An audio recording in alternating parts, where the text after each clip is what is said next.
Hi. Well, thank you so much. Can everybody hear me okay? Yes. Well, first of all, good morning, everyone. So I'm actually surprised to see so many people in the room. Because what happened was that, when I was asked to come and, be the speaker this morning, I said, wow, this is the last day. I actually spent the last week actually at DC, and I'm actually have another meeting at Atlanta tomorrow morning. But when I got the call from Jason, I said, Jason, hey, Paul, you've been a long staple of ETS, and, what you're doing is very important. But more importantly, you need to come up here and talk about why you want to come to ETS and what ETS means to me. But before I do that, I just want to start with some fun facts. I know some of my staff say, to get everybody going in the morning, we should invite everybody to stand up and do jumping jacks. I'm not going to do that. But what I'm going to do is maybe some fun facts. So how many of you, when you look at the picture, on the, I guess on your left or right, when do you think the first patent was filed for wave energy? Anybody have any idea? 1940. Another answer.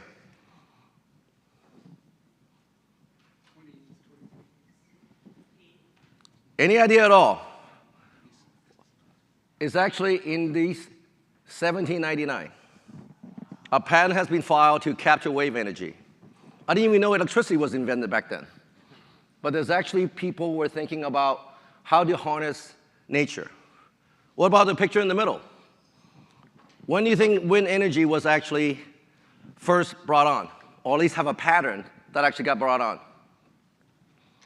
The first working.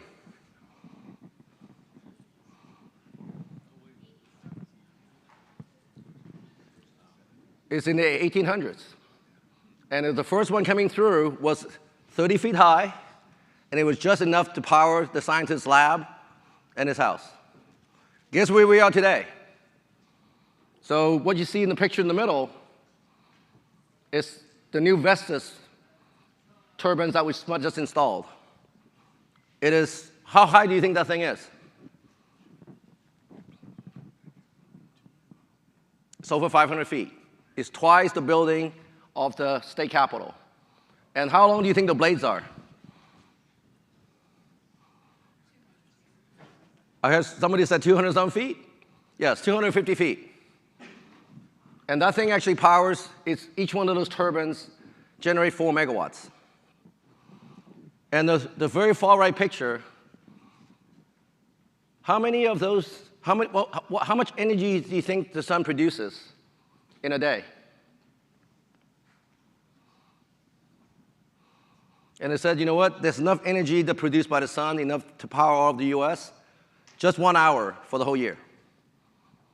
So I don't think it's surprising the industry has been really leaning forward, working toward how do you actually capture and bring innovation to better everyone's life. So before I start on my talk, I really want to thank Jason and C Prime and all of you here. Because what we do here every single day is really what can we do on a daily basis that improve the quality of life of those we come into contact every single day. And the reason why I come to this every single year is because I get inspired by the people that I meet every single day. I caught up just last night with John Muir, which I knew when he was at LCRA. I met with Dora, who I knew for almost 2 decades now, who was a pioneer in integrating solar in Hawaii.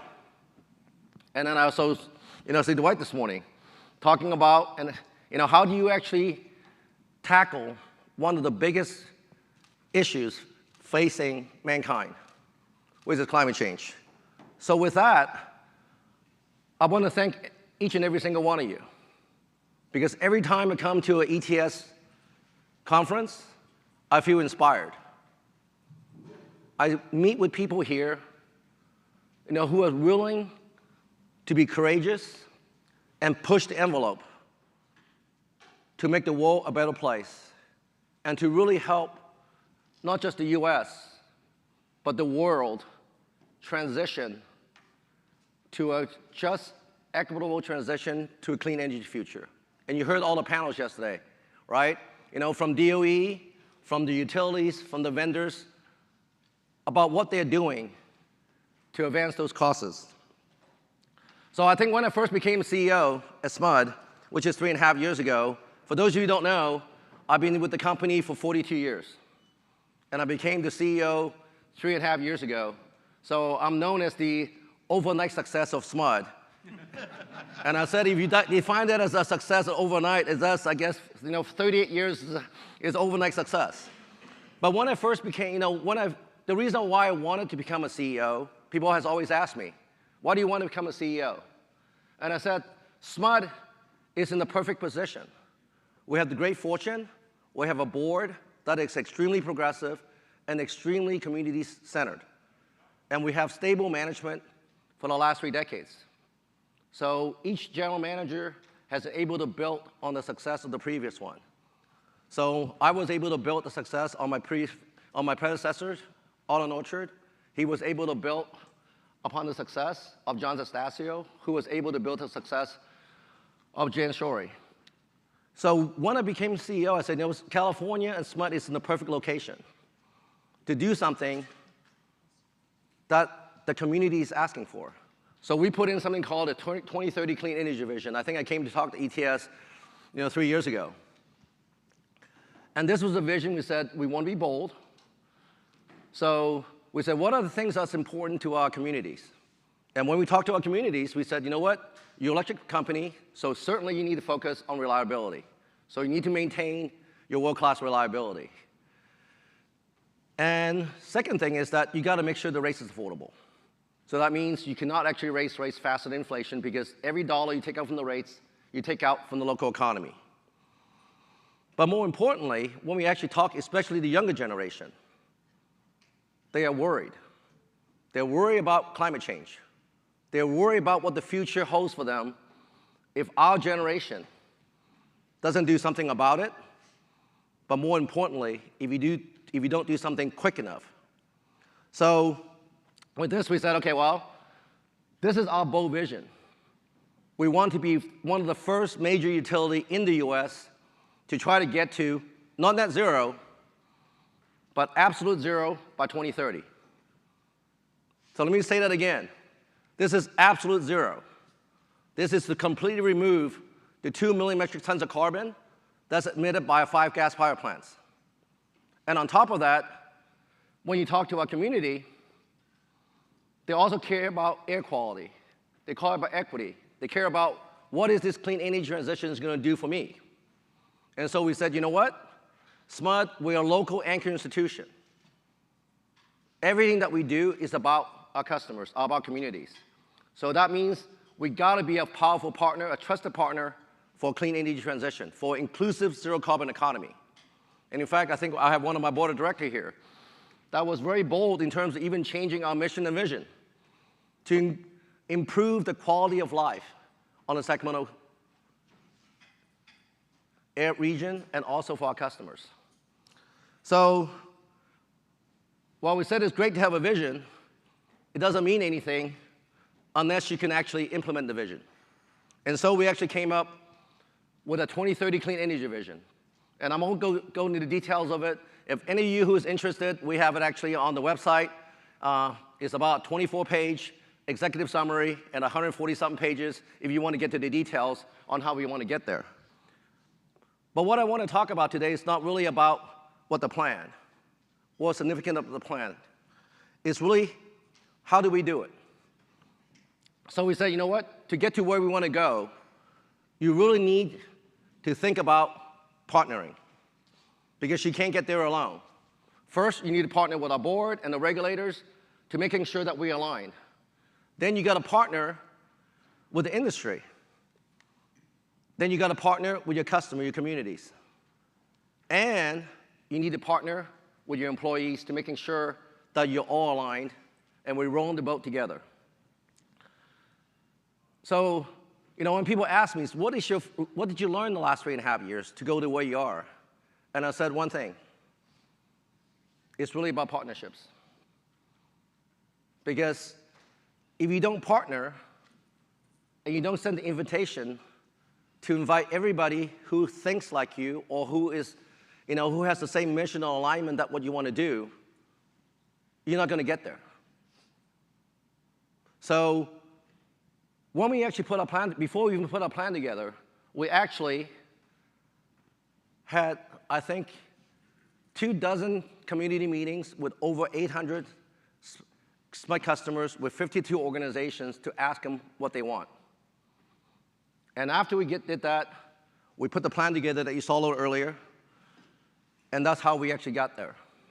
And the plan is to be, right now, when we first put the plan together, we said, we can get there 90% of the way based on existing technologies like wind, solar, geothermal, but the last 10% is going to be extremely challenging because you're going to need new technologies like long-duration battery, carbon capture and sequestration, hydrogen, and you're going to have to optimize what customers are putting in on top of the roof, batteries, electric vehicles. California is going to have 3 million vehicles by 2030.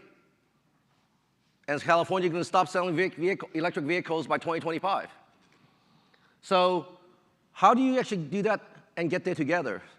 It's through partnership and collaboration. So the picture you see here is that last year we were at COP. First time, or second time, SMUD was actually at the global conference of people who are serious and aligned to do climate change, to tackle climate change. So this is us, this is SMUD and SunCal Edison signing a global alliance with 27 other utilities in the world to try to get to zero carbon, to a clean energy transition. And it's because when we said, this is our ambitious vision, we can't get there alone, we need your help. We need to partner with you. So when we talk about that, we said, okay, well, it's one thing to talk about partnering. It's another thing to say, what exactly are you partnering and who are you partnering with and what are you trying to accomplish? So just real quick, through our work, our open invitation to the world and aligning our policies with the federal government, with the state, and with the city and the county, we've been tremendously successful in terms of getting funding to help us advance our vision. So last year, we were very fortunate. SMUD was able to work with our partners to get $330 million from DOE to advance our grid. But more importantly, to look at how do you bring carbon capture and sequestration into a reality for the US. So we partner with Calpine to convert their 550 megawatt plant to a 400 megawatt carbon capture and sequestration plant that is 98% carbon free. We're also partnered, I think you heard some of them from Eric yesterday. We're also partnering with ESS, a flow battery company that is going to install about 400 megawatts of long duration batteries for SMUD through grants from DOE and the California Energy Commission. So what wasn't possible 3.5 years ago, because we were able to get the message out, because we're working hard with our partners, with the regulators, we're able to secure funding to bring new technologies on board, not just for SMUD, but for all of the utilities. So if things goes well, we'll be filing next year a plan with the CEC to go to 100% by 2030. So it's no longer just a thought in your head or something on our website. This is an actual executable plan that we're giving the CEC. But one of the things that we're mostly proud of is, well, this is great, if you think about from the power generation side, but what about the people who can't afford all those things, the electric vehicles, who can't afford the rooftop solars, who can't afford to put batteries in? We said we got to focus making sure we don't leave anyone behind. So we've been partnering with our local communities So we give shine grants every year to help them build the capacity. We have something called the sustainability, what we call the Sustainable Community Impact Plan. It's how do you intentionally bring those communities that traditionally are left out of the conversations. So what you see here on the very far left is we actually have gotten grants from our Congresswoman, Doris Matsui, to completely electrify whole neighborhoods. But the way we're doing it is we're actually recruiting from all those under-resourced communities to make sure the workers that does the electrification comes from their neighborhoods, and it impacts the economics of those communities. The one in the middle is the one that we just rolled off the deck. We just partnered with IBW, first time ever, that we gave scholarships to 30 members of the community from those underserved communities to learn how to climb poles for 4 weeks, to learn about math, reading and comprehension, so they can compete openly for the jobs that will be available. And it's especially gratifying when you talk to parents and folks in the community that was completely astounded that a lineman or line person, even as an apprentice, coming in makes $50 an hour.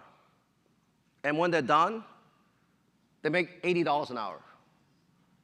And I think this is a quote that actually really always holds something special to my heart. One of the moms said, you know what, Mr. Lau? This is life-changing. It will impact generations to come if they're able to be successful. And I'm going to make sure, if I have to whoop Gary, his son's name, if I got to sit his ass down and making sure he studies every single day until he passes that test. And then the other piece is community engagement. Is right now, we have about 1,100 community meetings a year. So there's usually about 3 meetings a day with the local, either nonprofits or the Sir Optimus Club, Optimus Clubs, Elks Lodge, to making sure everybody understands what we're doing. And then the other big piece, I know I'm running out of time, the other big piece is that you gotta make sure customer understand what you're doing. But understanding is one thing, taking action is the other.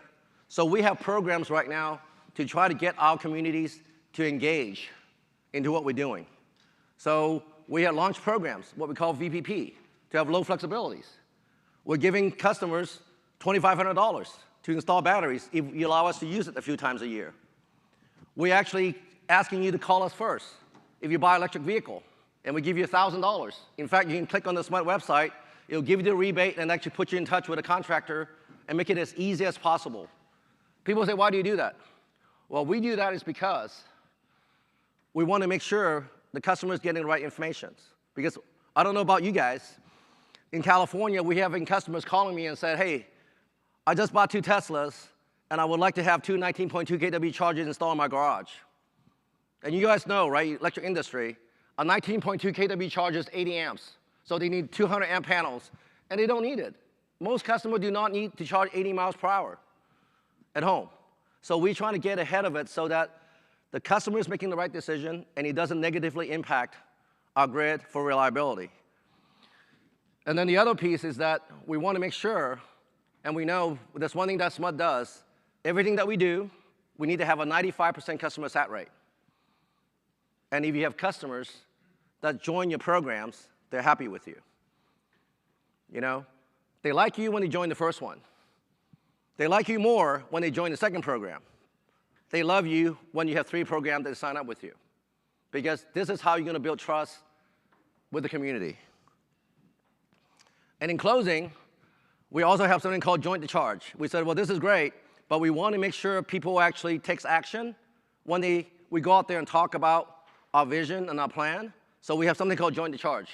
So far, we almost have 200,000 of our customers now signing up and saying, let us know what we can do to help you, to help us. And SMUD, I think we're the first utility that actually uses TikTok to engage the next generation. I don't know how many of you actually use TikTok. And just last month, in 4 days, we're able to get 2.5 million impressions in 4 days. And we have 200,000 followers on TikTok. And they're mostly the young generation, because I don't use TikTok. I don't know how many of you guys do, but I know all my friends, all my kids does, because TikTok's the only reason now I have a limited plan on my data plan. Because my son burned through 30 gigs in 1 day. So with that, in closing, I just want to say, again, thank you, Jason and Z Prime, and thank you to all of you. Because it is the work of all of you that brings the thought leaders of the industry together, from regulators, to utilities, to community organization group, to vendors, to join on a shared goal of how do you do a just transition to a clean energy future to make sure nobody get left behind. And I get inspired every time I come talk to this group, or actually meet on the networking that we do, on the lunch that we do, because it's always fascinating to me the creativity, the ingenuity, and the courage that each one of you have to try to do something new. And I want to say thank you to Dora, because I had spent an hour with her yesterday about all the stuff she's doing to try to move the ball forward. Same thing with Andrew Higgins. Where's Andrew at? Is he here? Yeah, in the back. With KPMG about how do you actually get the electric industry to the automotive industry to participate in this clean energy future. So in closing, I just want to say thank you for coming to ETS. Thank you, Jason and the team. Thank you for all of you to bring all your great ideas and inspire each other so that we can actually get to a just clean energy future. So thank you.